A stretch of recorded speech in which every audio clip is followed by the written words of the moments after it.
Hi, I'm Gina Smith with Legacy Construction, and we are here at the grand reopening of the Fresno Chamber of Commerce, which we just recently remodeled.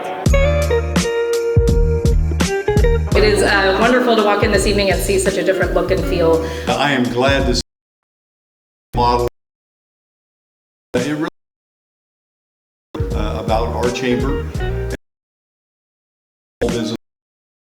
Original chamber built in the 90s and knocked down this one in 1995. As our community continues to grow and our businesses grow, the chamber needs to deal with it and take this to the next generation. So we're excited that we were able to partner with that. I represent thousands, District 4 alone, and I can tell you so many of the Chamber of Commerce is the heart and the passion that really is generated in Fresno. You're able to.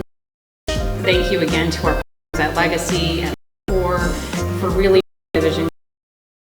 Board and the existing board, we're going to keep the momentum going. We have a lot of new programs and exciting events that will be coming. So thank you all very much. Congratulations to you all.